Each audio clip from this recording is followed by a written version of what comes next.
Okay, Jerry, that's it.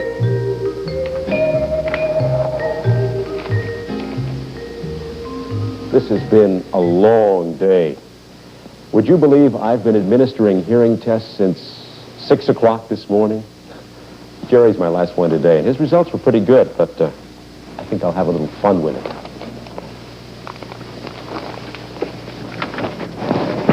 Well, you certainly ruined an otherwise wonderful day.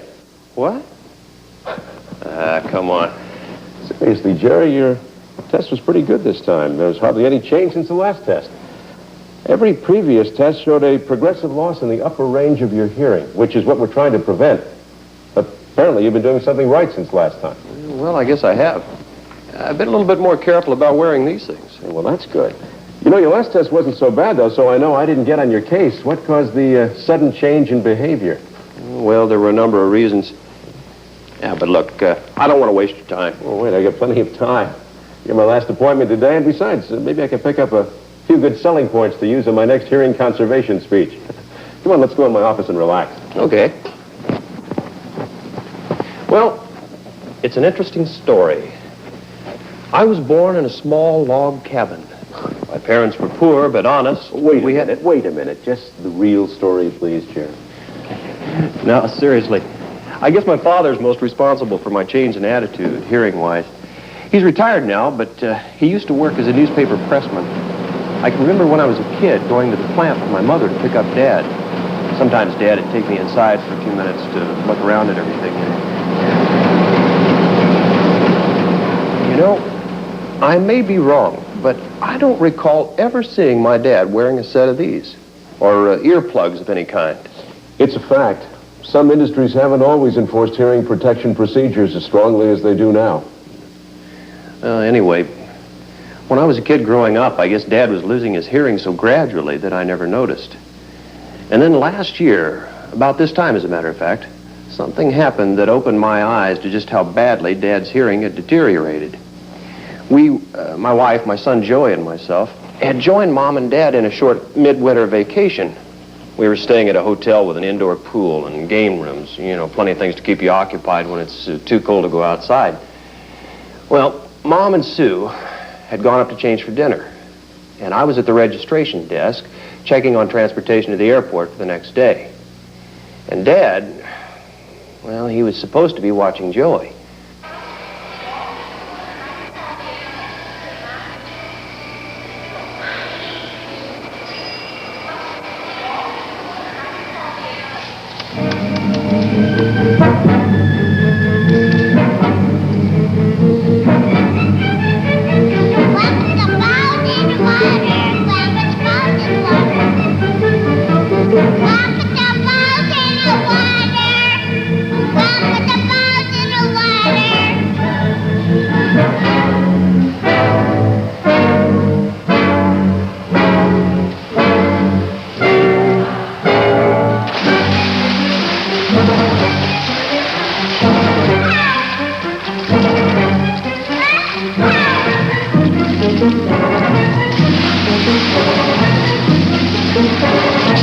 Which will put you there right around 10 after 8. It's a $10 trip, and like I said, it takes 30 to 35 minutes to get to the airport. There seems to be some commotion out at the pool. Oh, no. Here he comes. Philip, you okay? Is he all right? It took me a long time to get over being upset with my dad. I told Mom the next day that I just couldn't believe Dad's excuse that he didn't hear anything. And I thought it was a matter of his not paying attention. And now it was Mom's turn to be upset with me. She couldn't believe that I hadn't noticed how badly Dad's hearing had deteriorated. And then she recalled some things that had happened over the last couple of years that made her realize that Dad's hearing was in really bad shape. Now, for one thing, he always sets the TV volume much too high. I want you to draw one of those cards. I hope it's $1,000. Fred, would you like some because this will popcorn? determine how close you must come to the retail price of the How car about without some going over to win popcorn, it. Fred? $1.59. You say $1.59? Would you eat some popcorn if I bought you some? Have a cost sounds to a penny. Now, is it $1.40, $1.09, or $1.25? $1.25. He says $1.25. No, you cannot make another mistake in the game or you're all through. Is it $1.40 or... She says a lot of times Dad accuses people of mumbling.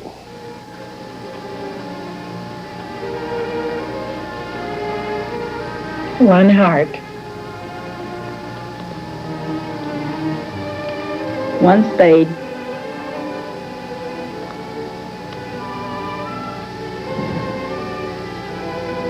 Well? Well, what? Well, bid something, even if it's wrong. I already bid one spade. Well, speak up for Pete's sake.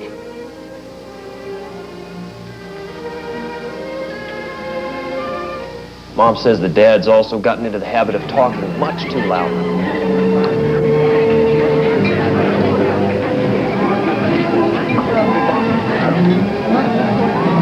Hey, everybody. There's plenty more cake inside. Don't be bashful now. Help yourself. It's a good thing I had a sandwich before I left home. Well, you couldn't keep a bird alive on this.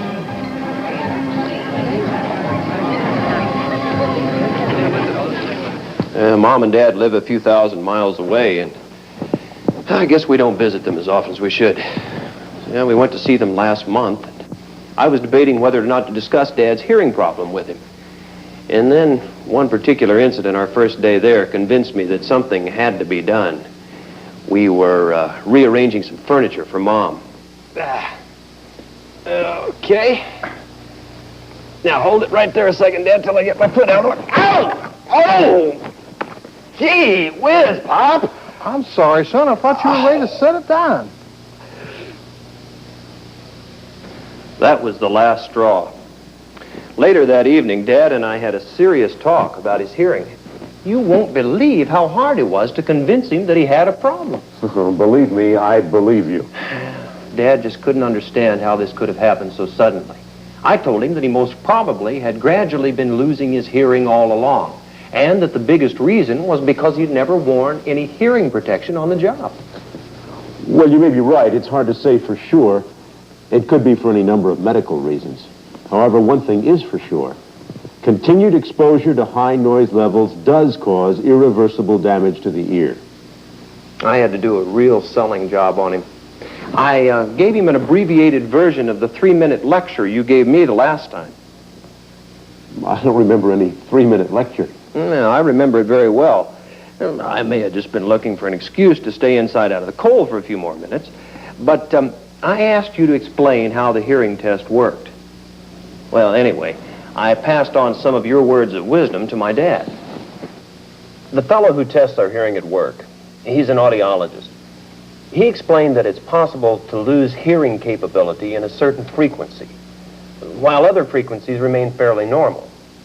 And this is why sometimes people don't even realize they have a problem.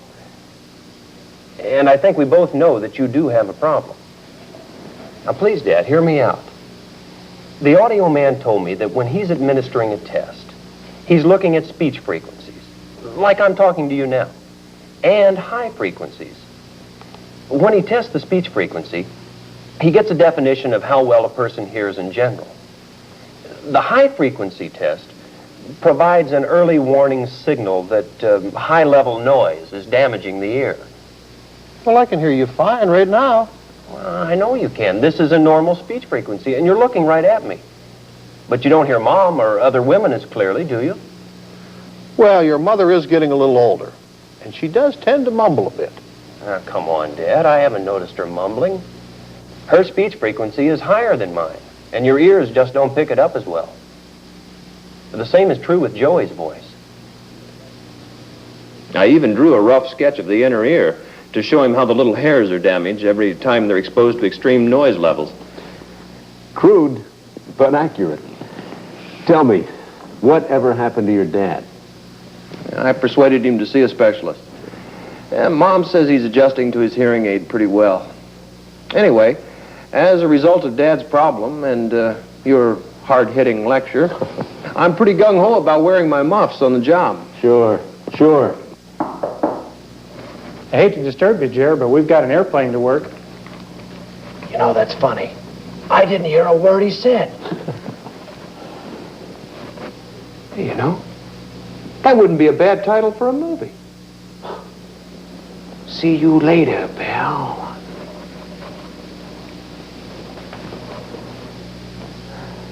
Nice guy, isn't he? And he's pretty knowledgeable about hearing. Of course, my full lecture covers some important points that he left out. For example, there are 3 basic types of hearing protection: the band, inserts, and muff. Each of the protectors is designed to block intense harmful noise from reaching your ears. And each, if worn appropriately, will reduce your occupational noise exposure to levels that will not decrease your hearing levels. The band. The arrows must always be pointed forward. Also, they should always be on the top, so that if you're wearing them in this manner, the arrows are positioned this way. To make sure that the band earpieces and the inserts are properly positioned in the ear, they should be installed in this manner. Grasp the ear firmly, pull it out and back to open the ear canal all the way, and insert the plug. There are now 3 sizes of inserts available. When you first try a pair on, they should fit snugly and be a little uncomfortable. This feeling of uncomfortableness will go away after a few hours.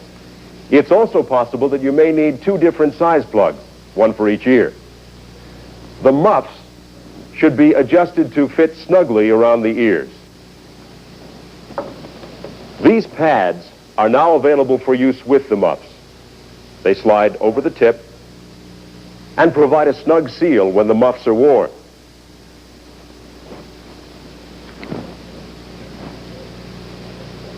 Remember that all 3 of these hearing protectors depend upon an airtight seal. If you don't have an airtight seal, the protectors are not working as efficiently as they should. All of these protectors will provide enough protection. Your selection should depend on what is most comfortable for you. However, whichever type you choose must be worn on a consistent basis while in a noise environment. Also, remember that your protectors must be cleaned periodically and inspected to make sure they're intact. Jerry's dad's situation is pretty typical. The ability to hear distinctly in the upper frequencies, which includes female and children's voices, is the first to go. For example, remember when his mom and dad were playing cards with the other couple? Mom bid 1 heart. Dad was looking directly at her and was able to get the message. However, when Dad looked down and Ann bid 1 spade, it probably sounded something like this to Dad.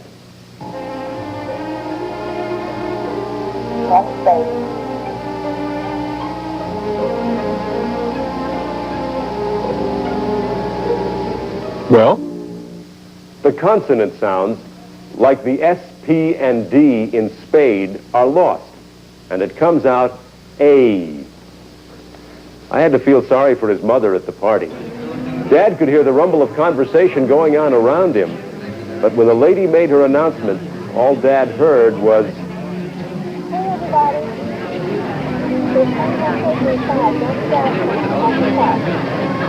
Good thing I had a sandwich before I left home.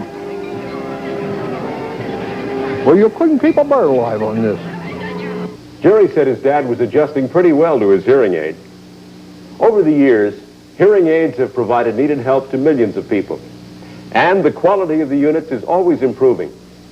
But to put it in simple terms, a hearing aid is nothing more than an amplifier, and it's not at all selective in what it amplifies. Let me demonstrate what I mean.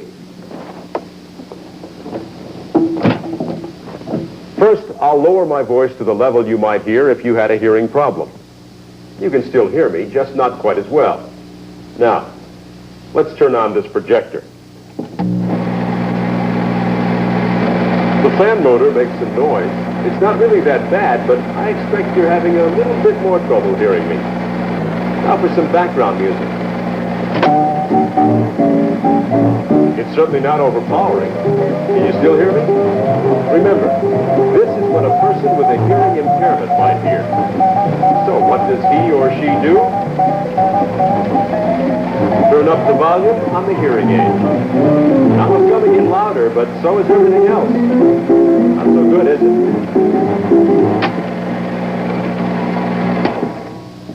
There.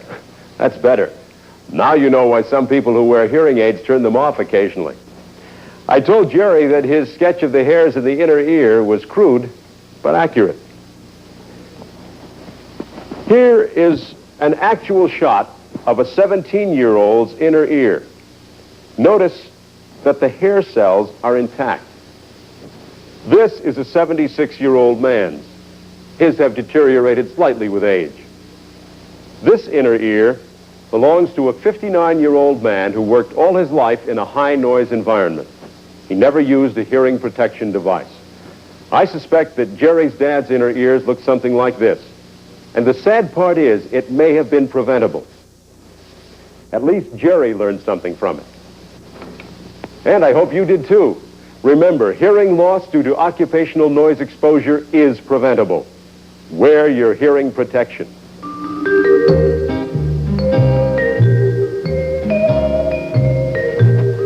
Thanks for stopping by.